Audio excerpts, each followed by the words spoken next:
नमस्कार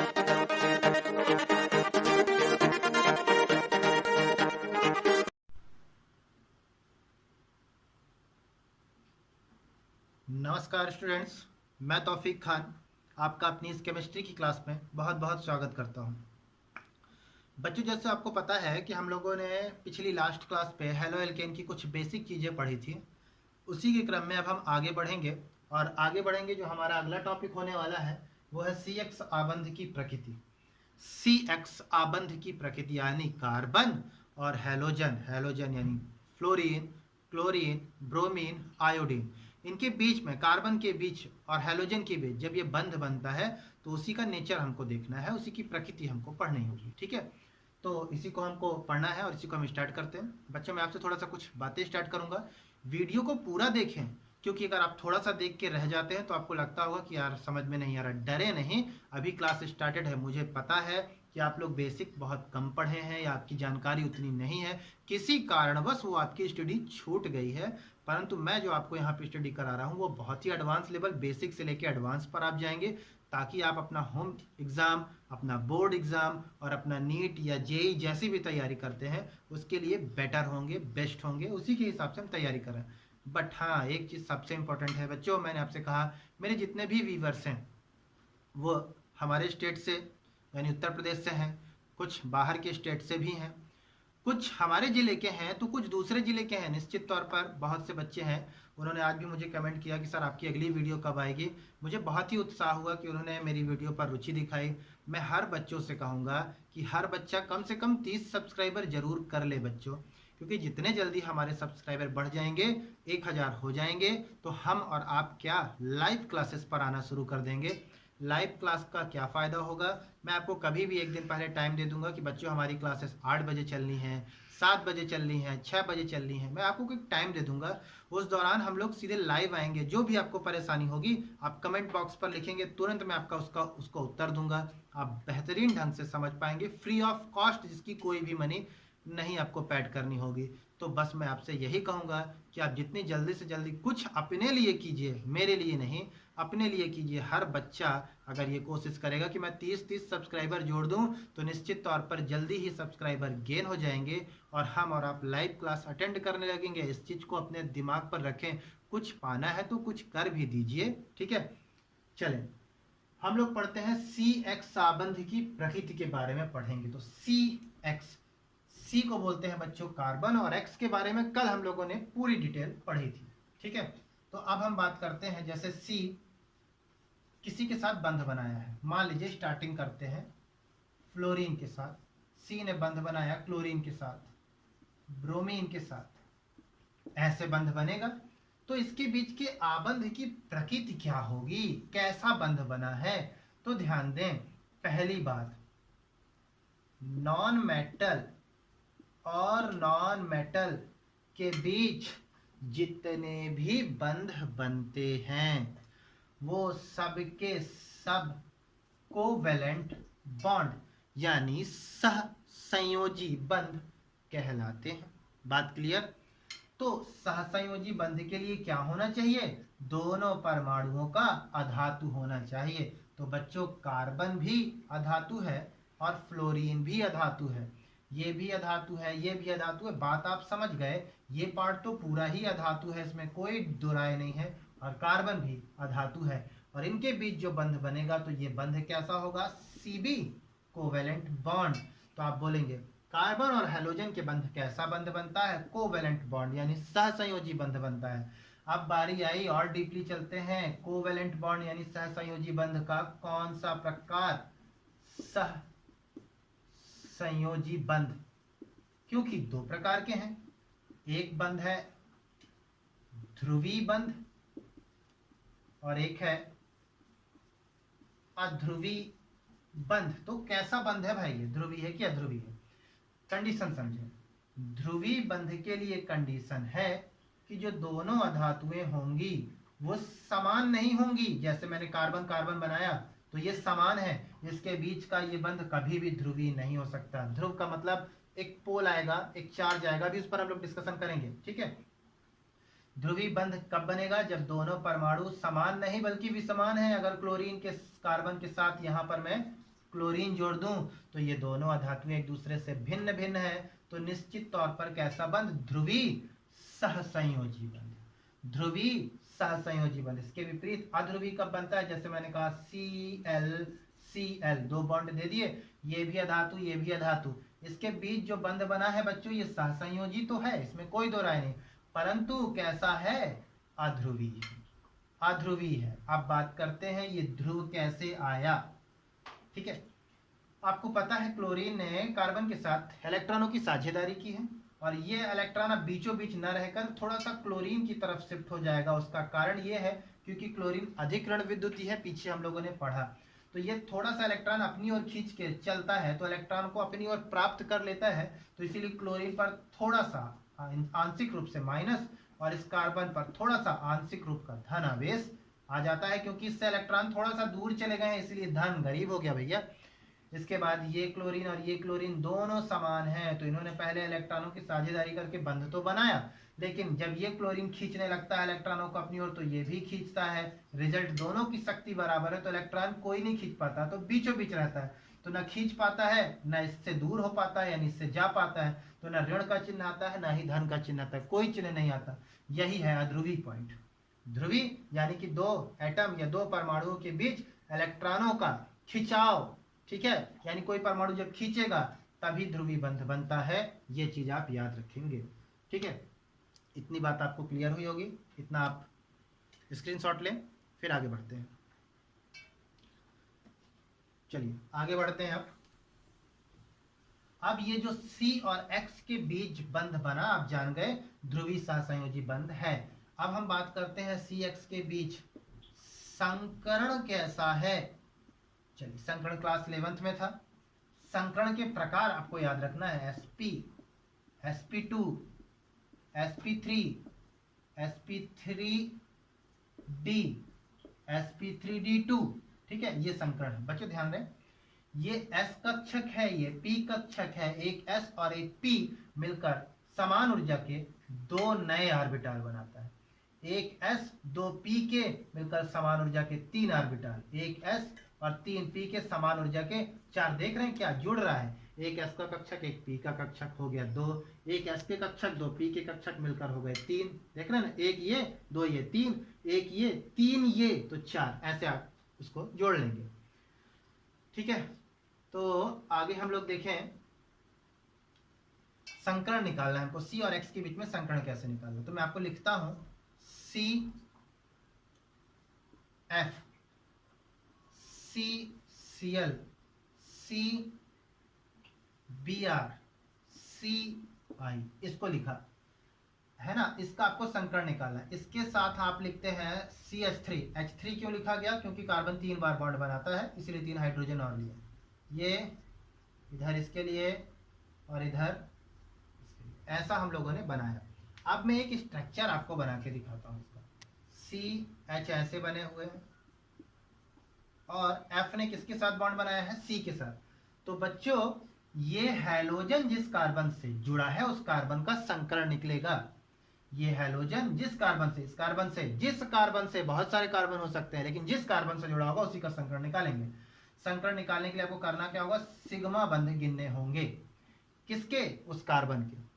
इस सिग्मा बंध का मतलब इस कार्बन ने सिंगल बॉन्ड कितने बनाए हैं, तो देखें 1 2 3 4 4। अब इस कार्बन के पास लोन पेयर कितना है, इलेक्ट्रॉनों का जोड़ा। आप देखते हैं ना, जोड़ा ऐसे रूप में भी लिखा जाता है, लुईस डॉट स्ट्रक्चर में पढ़ा होगा।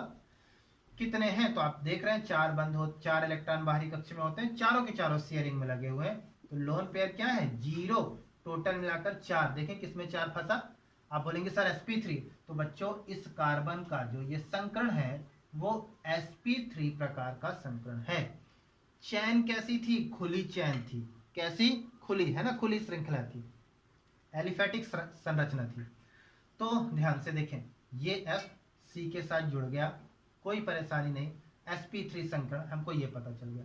जब श्रृंखला खुली हो और उस खुली श्रृंखला पर जब हैलोजन जुड़ा होता है तो वो यौगिक अत्यधिक क्रियाशील होता है। बात समझे, यौगिक कैसा हो, एलिफेटिक हो, खुली श्रृंखला वाला हो, उस पर जब हैलोजन जुड़ती हैं तो वो यौगिक भी अत्यधिक क्रियाशील होता है और उसकी हैलोजन भी अधिक क्रियाशील होती है। यौगिक तो क्रियाशील हो गया, साथ ही साथ में हैलोजन भी क्रियाशील हो गई। ठीक है, इतनी बातें आपको याद रखनी होगी। आगे बढ़ेंगे हम लोग। कमेंट सेक्शन पर आप मुझे CH3I के बीच संकरण बताएंगे। ठीक है, इसके बीच में जैसा सबके बीच में है आप जान गए, इसका आप मुझे बताएंगे। ठीक है, तो इसका संकरण तो देख लिया आपने, बता दिया इसका संकरण ये। अब इसी सीरीज पर CX आबंध खुली में भी बनता है, यानी हैलोजन कार्बन के साथ खुली चेन में तो बनाता ही है, साथ ही साथ अगर श्रृंखला बंद है उसमें भी तो कार्बन होगा और उसमें भी हैलोजन जुड़ा होगा। फॉर एग्जाम्पल जैसे ये हम लोगों ने ली बच्चों बेंजीन। आप जानते हैं हर कोनों पर बच्चों कार्बन है, आपसे छुपा नहीं है। अब मान लीजिए मैंने इस कार्बन के साथ क्लोरीन जोड़ा। ठीक है, तो ध्यान दें इसका, जिससे ये क्लोरीन यानी ये हैलोजन जिससे जुड़ा है वो कार्बन ये है। इस कार्बन ने कितने सिग्मा बंध बनाए, तो सिग्मा बंध इसका निकाल रहे हैं हम। ठीक है, तो इसका सिग्मा बंध आप निकालेंगे तो कितने सिग्मा बंध बने, 1 2 3, ये 4 में कैलकुलेट नहीं होगा क्योंकि इस कार्बन और इस कार्बन के बीच में 2 बंध बन गए हैं। और जब 2 बंध बनते हैं कार्बन और कार्बन के बीच में, देखें समझें, कार्बन कार्बन के बीच में एक बंध है तो सिग्मा, कार्बन कार्बन के बीच में अगर डबल है तो 1 सिग्मा 1 पाई, कार्बन और कार्बन के बीच में ट्रिपल बॉन्ड है तो 1 सिग्मा 2 पाई। तो इसका मतलब ये 2 बंध है कार्बन और कार्बन के बीच में, तो 1 तो पाई है। तो इस कार्बन ने सिग्मा कितने बनाए, 1 2 3, तो आप यहाँ पर लिखेंगे 3, फिर लिखेंगे लोन पेयर, लोन पेयर इलेक्ट्रॉनों का जोड़ा, इस कार्बन पर कुछ भी नहीं है, टोटल जोड़ा 3। 3 देखिए किस पर फंसा, sp2, तो इसका मतलब इसका संकरण कैसा हो गया, sp2 प्रकार का संकरण हो गया। बहुत ही आसान से पता चल गया। अब देखें जिस कार्बन पर sp2 प्रकार का संकरण होगा और उस पे जो भी हैलोजन जुड़ती हैं वो हैलोजन निष्क्रिय होती हैं। इसका मतलब sp2 प्रकार का संकरण है और उस पर हैलोजन जुड़ी हैं तो ये निष्क्रिय हैलोजन है। और ये यौगिक भी अनअभिक्रियाशील होता है, जल्दी क्रिया नहीं करता, अनअभिक्रियाशील यौगिक है। बात यहाँ तक आपको क्लियर हो गई होगी। ठीक है, इतने का आप स्क्रीनशॉट लें, फिर हम लोग आगे बढ़ते हैं। चलिए, तो ये संकरण का भी टॉपिक मैंने आपको बताया, क्रियाशीलता की भी बात हो गई, क्रियाशीलता कैसी है कैसी नहीं, इस पर भी हम लोगों ने चर्चा कर ली। अब आप देख रहे हैं ये जो C और X के बीच में बंध बनता है, मैंने लिखा CF CCl CBr CF लिखा। अभी आप देखें इनको तोड़ने के लिए, मान लीजिए इस बंध को मैं तोड़ना चाहता हूं, इस बंध को तोड़ना चाहता हूं, किसी को भी तोड़ना चाहता हूं, तो किसी बंध को तोड़ने के लिए किसमें ऊर्जा कम लगेगी, ये बात देखेंगे। ऊर्जा किसमें कम लगेगी इसको समझते हैं। ठीक है, तो ध्यान से देखें, मेरी बातों को समझें, बोर्ड को बहुत ही ध्यान से समझेंगे, क्लियर होगा, डरे नहीं। किसको हम तोड़ने में कम ऊर्जा व्यय होगी, इसको तोड़ें कि कम ऊर्जा लगेगी, किसको तोड़ें कम लगेगी, किसको, सॉरी यहाँ पर आई होगा। ठीक है, किसको तोड़ने पर ऊर्जा कम लगेगी वो देखना। तो बच्चों जिसका आकार सबसे छोटा होता है, सबसे छोटा होता है, तो देखें इसका परमाणु क्रमांक 9, इसका परमाणु क्रमांक 17, इसका परमाणु क्रमांक 35, इसका 53, ऐसे इसका परमाणु क्रमांक है। बातें समझ में आ रही? तो बच्चों जिसका परमाणु क्रमांक सबसे कम होता है तो उस परमाणु और उस कार्बन के बीच जो बंध बनता है वो छोटा होता है, छोटा होता है। परमाणु क्रमांक किसका कम, F का, तो F और कार्बन के बीच जो बंध बनेगा वो कैसा होगा, छोटा होगा। छोटा का मतलब दोनों परमाणुएं पास पास होंगी। बच्चों इसको एक उदाहरण से समझो। आपका एक साथी है, वो साथी आपको मार करके भाग के मेरे पास आ गया, तो आप कभी ना कभी सोचेंगे यार ये बताओ सर के पास चला गया, अभी मैं इसको कैसे बताऊं, अगर मैं अकेला होता तो मैं बताता। आपको डर है कि ये सर के प्रभाव में है, सर के साथ है, तो हो सकता है सर मुझे चिल्ला सकते हैं, आपके दिमाग में ये बात आई। इसका मतलब एकता पर अनेकता, एक आदमी किसी एक के साथ मिल गया तो क्या देखा आपने, कुछ शक्ति बनी। जैसे एक लकड़ी आसानी से टूट गई, 2 लकड़ी ले लीजिए, 3 लकड़ी ले लीजिए, लकड़ियों का स्तर बढ़ाते जाइए, वो आसानी से नहीं टूटेगी। इसका मतलब यही तो हुआ कि इसका मतलब ये इसके पास है, तो इसका मतलब इसका बंध बहुत ही प्रबल है, मजबूत है, और इसको तोड़ने के लिए हमको ऊर्जा अधिक देनी होगी। परंतु इसका परमाणु क्रमांक इससे अधिक है, तो इसके बंध की लंबाई इससे ज़्यादा होगी, तो इसको तोड़ने के लिए ऊर्जा हमको इससे कम देनी पड़ेगी। बातें समझ में आई? उसी प्रकार इसको देखिए, इसका परमाणु क्रमांक और ज़्यादा बड़ा है, तो इसके बंध की लंबाई भी और ज़्यादा बड़ी हो जाएगी, और जब बंध की लंबाई भी बहुत ज़्यादा बड़ी हो जाएगी बच्चों, तो क्या होगा, इसको तोड़ने के लिए और कम ऊर्जा देनी पड़ेगी, और इसको तोड़ने के लिए तो सबसे कम देनी पड़ेगी, क्योंकि इसका परमाणु क्रमांक सबसे बड़ा है।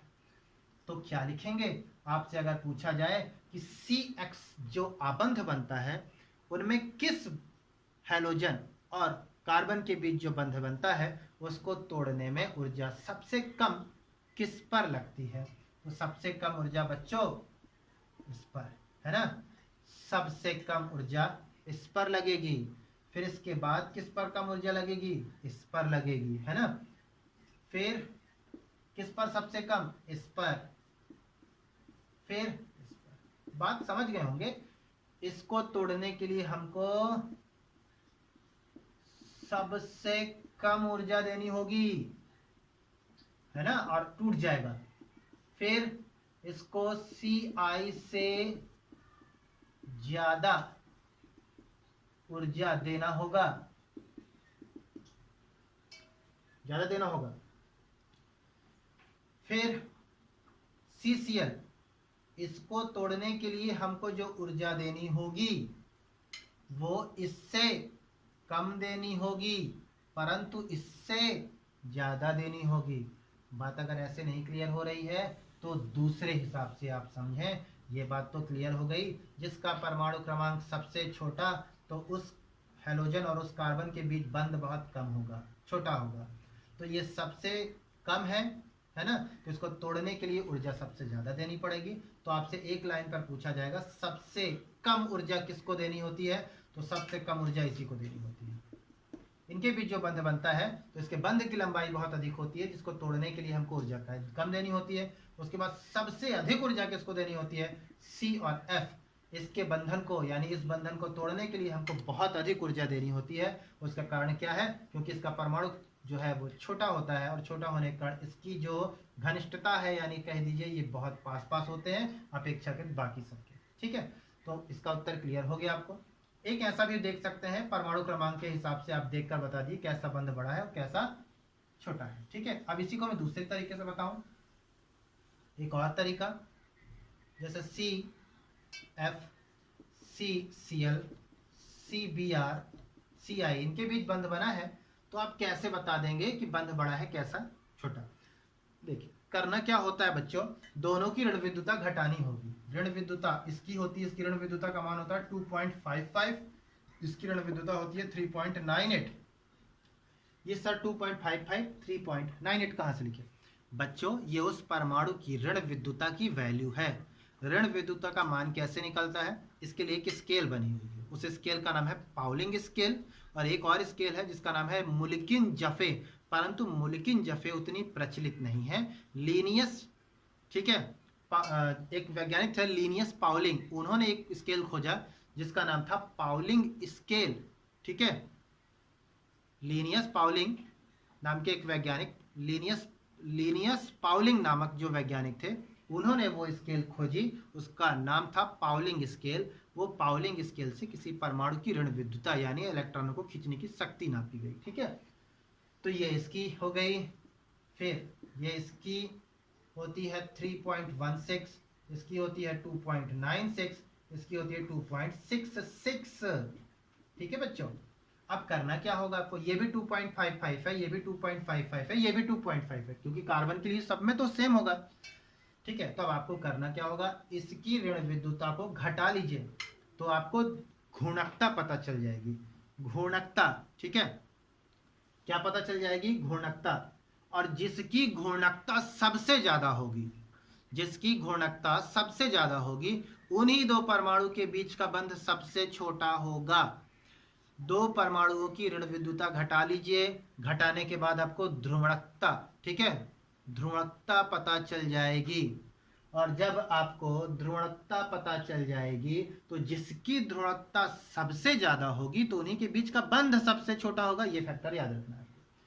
इनको घटा दें तो जब इसको और इसको आप घटाएंगे बच्चों, तो आपके पास जो वैल्यू आएगी वो आएगी लगभग 1.4 समथिंग। ठीक है, इसको आप चेक कर लीजिएगा, 1.4 समथिंग। इसके बाद फिर ये आएगी 0.6 समथिंग, ये आएगा 0.4 समथिंग, ये आएगा 0.1 समथिंग। ऐसी वैल्यू आपको ये देखने को मिलेगी। ठीक है ना। तो क्या देखा आपने, सबसे अधिक ध्रुवकता यहाँ मिली, सबसे कम यहाँ मिली। तो मैंने क्या बोला था, यही तो बोला था, इसके बीच का बंध सबसे बड़ा है। मैंने अभी बोला जिसकी ध्रुवण गुणकता सबसे ज्यादा उसका बंध सबसे छोटा, तो इसका बंध सबसे छोटा है बच्चों, इसका बंध सबसे छोटा है और सबसे बड़ा बंध इसका है। बात समझ में आ गई। ऐसे भी आप निकाल सकते हैं, फिर आप जैसे समझें, है ना। दोनों में से किसी एक तरीके को आप समझने की कोशिश कीजिए, नहीं बनेगा तो आप मुझसे फिर से संपर्क कर सकते हैं। मेरा नंबर डिस्क्रिप्शन पर मिल जाएगा, आप आसानी से उसे समझ सकते हैं। ठीक है, तो अब हम लोग आगे बढ़ते हैं। अब हम लोग देख लिए कि बंधन को तोड़ने में, ठीक है, किसके लिए हमको सबसे कम या सबसे अधिक ऊर्जा किसको देनी होगी। ठीक है, बंधन को तोड़ने के लिए किसमें हमको अधिक ऊर्जा देनी है और किसमें कम, ये हम समझ चुके हैं। ठीक है, अब हम लोग आगे देखेंगे। बंध की लंबाई भी मैंने आपको दिखाई कि बंध की लंबाई कैसी है। अभी अभी हाल फिलहाल बंध की लंबाई भी समझाया मैंने आपको, और ये भी बताया कि तोड़ने में किसको आसानी होगी। तो निश्चित तौर पर बच्चों तोड़ने में C और X के बंध को तोड़ने में उसी में आसानी होगी जिसके बंध की लंबाई बहुत ज़्यादा होगी। बंध की लंबाई बहुत ज़्यादा होगी, उसको तोड़ने के लिए ऊर्जा बहुत कम देनी होगी। आपको ये बात मैंने पीछे भी बता दी है। ठीक है, अब देखें ये जो CX आबंध है, आप देख रहे हैं इस पे द्विध्रुव आ जाता है, प्लस माइनस आ जाता है ना। क्या होता है, कोई एक परमाणु इलेक्ट्रॉनों को अपनी ओर खींचता है तो एक पर माइनस और एक पर धन, द्विध्रुव डाइपोल आ जाता है। तो अगर ये जो CX है आपका, यानी CF, CCl, CBr और CI, अगर कहा जाए आपसे कि इनका डाइपोल मोमेंट के आधार पर बताइए कि किसका द्विध्रुव सबसे अधिक है और किसका द्विध्रुव सबसे कम है। किसका, ये कॉम्पिटिटिव लेवल में पूछता है कि किसका द्विध्रुव सबसे अधिक है और किसका सबसे कम है। तो देखिए, द्विध्रुव निकालने के लिए आपको द्विध्रुव आघूर्ण बोलते हैं, इसको निकालने के लिए आपको एक फार्मूला लगाना होता है म्यू, और द्विध्रुव आघूर्ण की जो यूनिट होती है वो बोर मैग्नेट्रॉन है।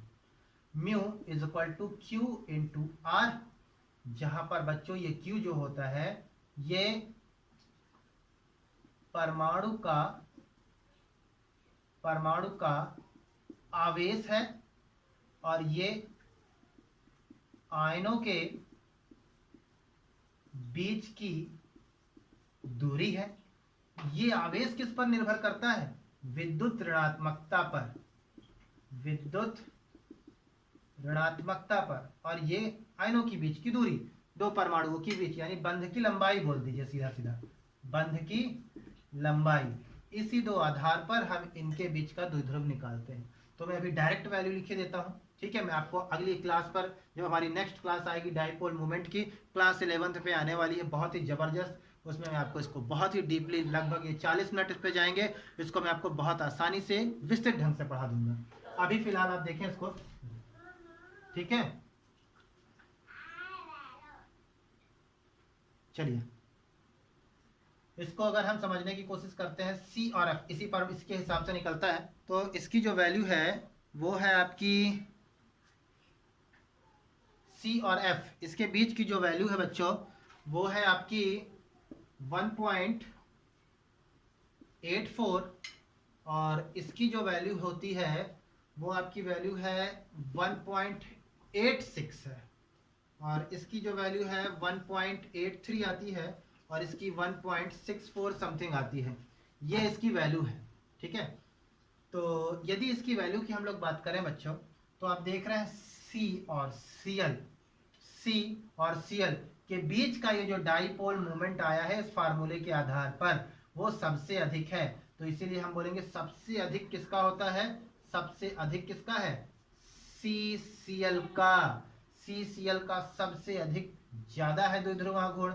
इसके बाद फिर जो सबसे अधिक है वो किसका है, CF का द्विध्रुव अधिक है। उसके बाद फिर किसका है, CBr का द्विध्रुव अधिक है। उसके बाद C और I के बीच का द्विध्रुव सबसे अधिक है। तो इस प्रकार आप इसका पूरा डिटेल द्विध्रुव आघूर्ण सहित यानी जितना भी इसका टॉपिक था, मैंने CX आबंध प्रकृति के बीच में सारा टॉपिक आपको कंप्लीट कर दिया। बल्कि इतना ज़्यादा था नहीं, लेकिन आपको नेट लेवल JEE लेवल से भी तैयारी करनी रहती है आगे चल के, तो आप उसको आसानी से एक एक कंप्लीट चीज़ें समझें। अगर मैं इसको सिर्फ नोट्स बनवाता तो नोट्स में सिर्फ आधे पेज में आपकी थ्योरी कंप्लीट हो जाती है बच्चों। ठीक है, आगे बढ़ते हैं। एक और लास्ट टॉपिक होगा, ये जो CX है हमारा, ठीक है, CX जो होता है ना, ये नाभिक स्नेही प्रतिस्थापन अभिक्रिया देता है। नाभिक स्नेही प्रतिस्थापन, मान लीजिए हमारा कोई ये नाभिक स्नेही है, और नाभिक स्नेही का मतलब ही समझ लीजिए जो नाभिक को पसंद करता हो। तो बच्चों नाभिक को कौन पसंद करेगा? चूंकि नाभिक के ऊपर धन का गोला, धन का आवेश, तो जो परमाणु उसको पसंद करेगा तो निश्चित तौर पर उस पर माइनस होगा, तभी तो अट्रैक्शन होगा। बातें समझ रहे होंगे। नाभिक धनावेशित है, धनावेशित पर ऋणावेश ही तो जाकर जुड़ेगा। तो इसका मतलब ये नाभिक स्नेही अगर अभिक्रिया देता है, ये नाभिक स्नेही अभिक्रिया देता है, ठीक है। CX कैसी अभिक्रिया देता है? नाभिक स्नेही। तो मैंने बोला ये CX क्या है? एक उत्पाद है हमारे पास, एक पदार्थ है, इसका हम बंध तोड़ेंगे तो सबसे अधिक ऋण विद्युती कौन है? X। देखिए बंधन को तोड़ने के लिए हम एक एरो का इस्तेमाल करते हैं। एरो ऐसी होती है या तो ऐसी होती है। एरो का फेस जिधर की ओर होता है वो अधिक ऋण विद्युती को दर्शाता है। मैंने अभी पीछे वैल्यू दी थी, तो X की वैल्यू हर सूरत में कार्बन से अधिक थी। लास्ट यानी आयोडीन की ऋण विद्युता 2.66 थी और इसकी सिर्फ 2.5 होती है। तो एरो किधर की ओर घूमेगा? इसी की तरफ होगा। जिधर की ओर एरो होता है उधर के ऊपर माइनस और इसके ऊपर पॉजिटिव। तो देखिए नाभिक स्नेही प्रतिस्थापन कैसे देगा भाई? ये वाला हिस्सा क्या होना चाहिए? माइनस होना चाहिए। ये वायु कोई प्रोडक्ट होगा, ठीक है, कोई आयन होगा, कुछ ना कुछ होगा। ये कैसा व्यवहार करेगा? नाभिक स्नेही है ये नाभिक स्नेही है, और ये नाभिक स्नेही आकर कहां पर अटैक करेगा? इस वाले कार्बन पर आकर जुड़ेगा। तो जैसे इस पर जुड़ेगा तो क्या बनेगा? CY और X क्या होगा? प्रतिस्थापित, अलग हो जाएगा। तो ये याद रखें, जो CX है हमारा, ये नाभिक स्नेही अभिक्रिया भी देता है। अब नाभिक स्नेही कैसे? इसके सामने कोई एक ऐसा प्रोडक्ट होगा जो कैसा व्यवहार करता है? नाभिक स्नेही यानी धन की ओर आकर्षित होने वाला। तो जब ये बंधन टूटेगा तो कार्बन के ऊपर धन का आवेश आता है और धन आवेश की तरफ ये नाभिक स्नेही जो हमारा अभिकर्मक है वो तुरंत आकर इसके साथ जुड़ गया, क्योंकि प्लस के साथ हमेशा माइनस जुड़ता है CY, और इसका माइनस मुक्त हो गया, प्रतिस्थापित हो गया। तो उम्मीद है मेरी क्लास आपको समझ में आई होगी। मेरी इस वीडियो को आप अधिक से अधिक लोगों तक शेयर करें और अधिक से अधिक लोगों से सब्सक्राइब करें। धन्यवाद।